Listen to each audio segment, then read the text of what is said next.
cette partie ou dans cette vidéo, nous allons parler maintenant un peu plus en détail sur notre projet. Donc, voici un peu la structure de notre projet de base. Donc, ici, nous avons notre projet, on va dire Next.js. Et donc, on pourra décortiquer un peu chacun des éléments dont nous avons besoin. Bon, ici, pour faire simple, qu'est-ce qu'on peut dire concrètement? Bon, ici, il y a ça, il y a le arbre, ainsi de suite. Ok, on pourra voir ça un peu plus en détail. Bon, déjà, ici, bon, je ne vais pas forcément trop, on va dire, on va dire cette partie parce que c'est pas ce qu'on va mentionner. Peut-être on pourra en revenir si on a besoin plus tard. Mais le plus important qu'il faut savoir pour ce projet, parce que tout le monde débute, donc pas besoin forcément d'aller trop en profondeur sur certaines choses. Mais ici, déjà, sur notre module, c'est là où va s'installer toutes les librairies dont on aura besoin pour le fonctionnement de notre application.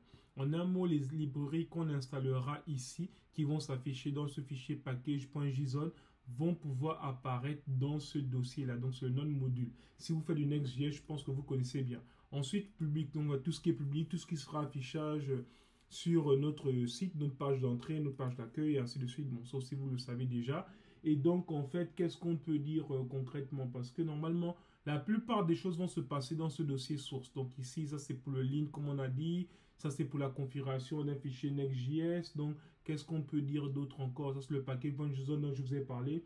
Ça c'est le README. Ce qu'il faut décrire en fait pour pouvoir utiliser un projet. En fait, généralement, lorsqu'on installe un projet, le README veut nous dire quelles sont les étapes pour pouvoir lancer le projet. Donc, c'est ce qu'on va faire.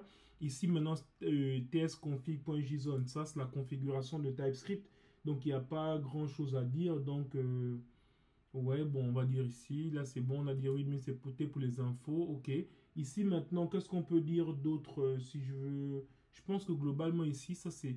Quand on va faire du Git, en fait, ici, le Git ignore, ça veut dire que ce que Git doit ignorer comme fichier. Donc, c'est ici qu'on mentionne les fichiers que Git doit ignorer lorsqu'on va utiliser le gestionnaire de version Git. Bon, c'est pas trop le but de ce cours non plus. Ça, c'est vraiment pour faire les choses de base. Mais ce qui nous intéresse plus, on va dire le dossier ici SRC. Donc, dans le SRC, il y a pas mal de choses qu'on veut mentionner. On va commencer par le dossier app. Ici, si on voit le dossier app, je crois qu'il est vide. Qu'est-ce qu'il y a dedans? Ok, qu'est-ce qui s'ouvre dedans? Il y a tout ça. Ok, voilà.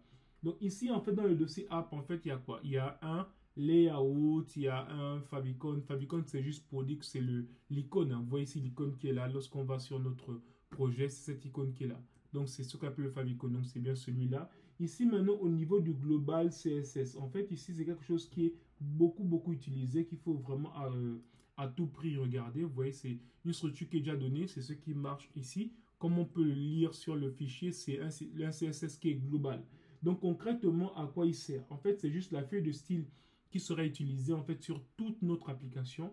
Donc, on va dire le CSS qui sera global sur toute notre appli sera dedans. Donc, ici, après, on pourra rajouter des choses par-dessus, des fichiers de style, ainsi de suite. Donc, ici, voilà ce qu'on peut dire rapidement. Ici, le layout, là, ça c'est quoi? Ici, si on vient regarder comme ça c'est le layout qui sera notre page, on va dire notre point d'entrée. Pourquoi on parle de point d'entrée? Parce qu'il est vraiment important de comprendre ce qu'est le layout. Parce qu'aujourd'hui, beaucoup peuvent utiliser sans forcément comprendre concrètement qu'est-ce que c'est. En fait, pour faire simple, le layout, en fait, c'est juste une structure qui sera commune et qui sera partagée, en fait, sur notre site web.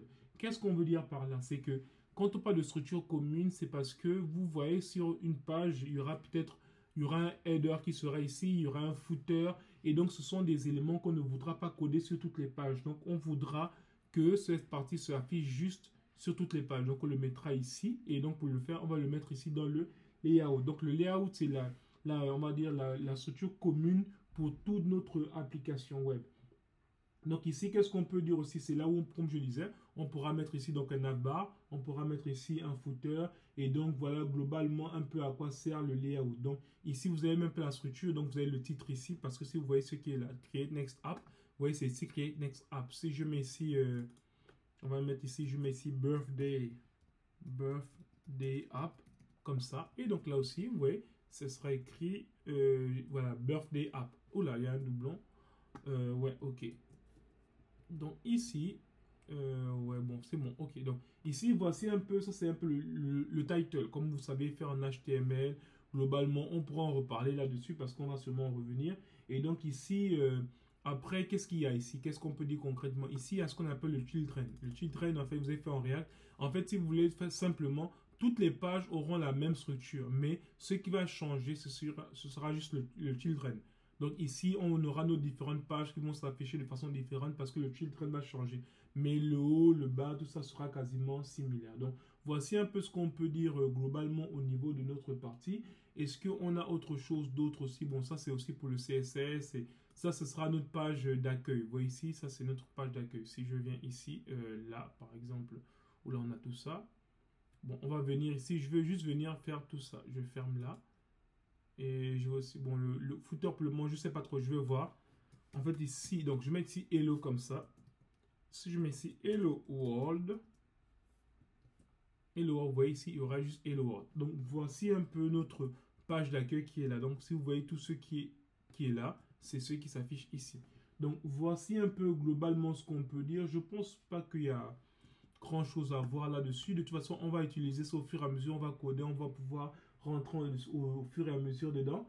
Et donc, globalement, comme on dit, si on pouvait faire un résumé de tout ça, c'est quoi? C'est-à-dire que le dossier app, en fait, c'est ce qui va nous permettre globalement, je dis bien globalement, pour avoir la structure de nos pages. Donc, la structure de nos pages se verra, vous verrez, se verra directement dans ce dossier-là. Ensuite, comme on disait, il y a quoi d'autre? Il y a le layout aussi ici qui est là. Comme on a dit, ce sera notre structure commune qui sera visible sur toutes les pages. Ensuite, on a dit qu'on a un dossier, par exemple, public. C'est juste là où on aura nos fichiers qui seront du public, les images et peu importe. Ensuite, maintenant, il y a quoi d'autre? Il y a ça, le global CSS, comme on vient de le dire. Donc, ce sera ce qui sera stylisé sur toute notre page web. Donc, ce sera le truc global. Ici, le next config, là, ça, c'est la configuration Next.js pour notre projet. Parce que lorsqu'on va utiliser, par exemple, le Tailwind CSS, ben, on va devoir venir ici pour pouvoir faire des choses. Donc, après ça, qu'est-ce qu'il y a encore globalement? Donc là, pour le moment, c'est bon globalement. Donc, je vous donne rendez-vous à la vidéo prochaine où nous allons commencer à pouvoir installer même Tailwind CSS pour voir un peu Tailwind CSS, cet outil-là qui va nous permettre de pouvoir faire le CSS sur toute notre page web. Donc, je vous donne rendez-vous à la vidéo prochaine. Merci.